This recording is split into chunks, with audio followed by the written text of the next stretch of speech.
ये है talks news network और आप देख रहे हैं पॉलिटॉक्स, राजनीति का कच्चा चिट्ठा।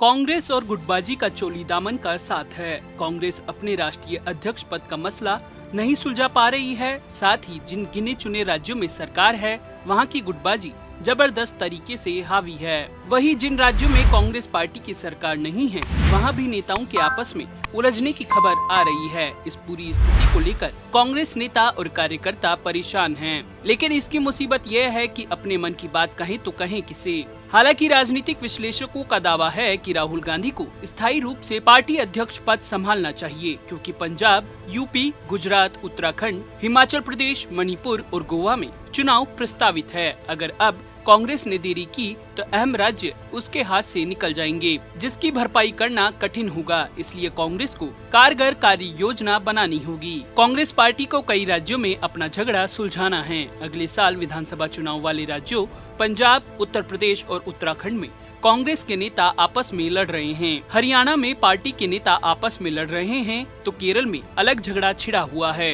राजस्थान में गहलोत और पायलट कैंप खुलकर आमने सामने हैं, तो पंजाब में अमरिंदर सिंह और नवजोत सिंह सिद्धू में तो तलवारें खींची हैं। दोनों खुलकर एक दूसरे के खिलाफ बयानबाजी कर रहे हैं। झारखंड का झगड़ा हाल ही में दिल्ली तक पहुंचा था। वह पार्टी जेएमएम के साथ सरकार में है, पर पता नहीं किस मजबूरी में कांग्रेस अभी तक नया अध्यक्ष नहीं नियुक्त कर पाई है। बुजुर्ग नेता रामेश्वर उर्रांव राज्य सरकार में मंत्री भी हैं और प्रदेश अध्यक्ष भी। कांग्रेस की युवा नेताओं को न सरकार में जगह है और न संगठन में। कांग्रेस पार्टी को यह विवाद जल्दी से जल्दी सुलझाना होगा, नहीं तो अगले साल होने वाले चुनाव से पहले कुछ खेल हो सकता है। राजस्थान में गहलोत और पायलट कैंप खुलकर लगातार आमने सामने हैं और दोनों ही खेमों के सिपहसालार आपस में खुलकर एक दूसरे को लेकर बयानबाजी कर रहे हैं। राजस्थान के निर्दलीय गहलोत के पक्ष में उतरकर पायलट के खिलाफ बयानबाजी कर चुके हैं, तो बसपा से कांग्रेस में आए विधायकों की अपनी अलग पीड़ा है। राजस्थान में पूरा झगड़ा मंत्रिपरिषद विस्तार और राजनीतिक नियुक्तियों को लेकर है। इस पूरे एपिसोड के बीच सीएम गहलोत ने खुद को 2 महीनों के लिए क्वारंटाइन कर लिया है, तो खुद सचिन पायलट ने भी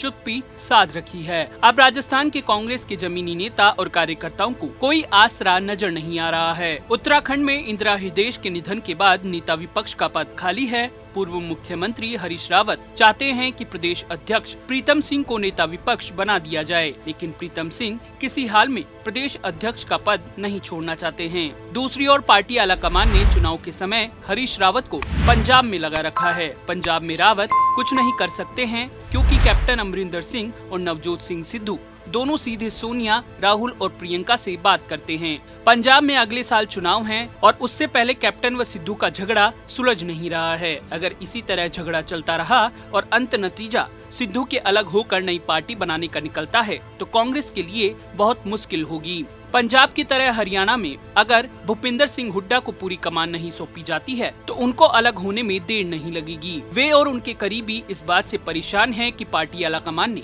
रणदीप सुरजेवाला, कुमारी सैलजा और कैप्टन अजय यादव के साथ साथ प्रभारी विवेक बंसल को उनके पीछे लगा रखा है। केरल का झगड़ा खुद राहुल गांधी सुलझाने की कोशिश कर रहे हैं। पूर्व मुख्यमंत्री ओमन चांडी को पार्टी आलाकमान ने दिल्ली बुलाकर बात की है, लेकिन चांडी और रमेश चेन्नीथल्ला दोनों नाराज हैं। राहुल की बनाई वेणुगोपाल, सतीशन और सुधाकरन की तिकड़ी से सारे नेता नाराज हैं।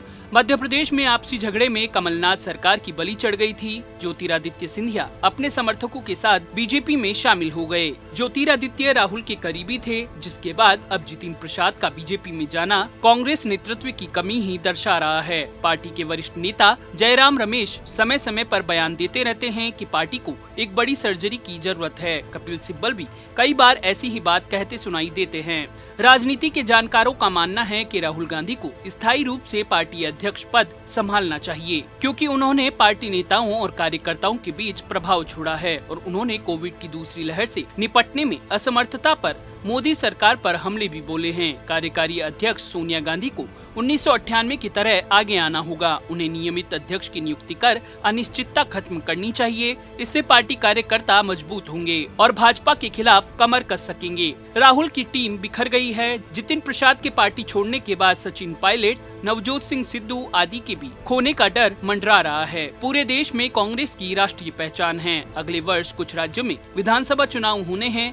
तो दूसरी तरफ वरिष्ठ नेताओं और युवा पीढ़ी में पार्टी के प्रति आकर्षण कम हो रहा है। ऐसे में ग्रैंड ओल्ड पार्टी को सुधारात्मक कदम उठाने और संकट प्रबंधन रणनीति अपनाने की जरूरत है। राजनीतिक पर्यवेक्षकों का कहना है कि नुकसान से बचने के लिए नियमित अध्यक्ष की अध्यक्षता में एक संकट प्रबंधन समूह का गठन किया जाना चाहिए, जो किसी आसन संकट से निपट सके। इससे पार्टी में सही संदेश पहुंचेगा। प्रियंका यूपी के लिए पार्टी की पसंद है तो इस योजना को तत्काल प्रभावी बना देना चाहिए। कोई भी देरी संकट को ही बढ़ाएगी। राज्य चुनावों के लिए रणनीति को अंतिम रूप देने की भी जरूरत है। पॉलिटॉक्स ब्यूरो, दिल्ली। ये है टॉक्स न्यूज नेटवर्क और आप देख रहे हैं पॉलिटॉक्स, राजनीति का कच्चा चिट्ठा।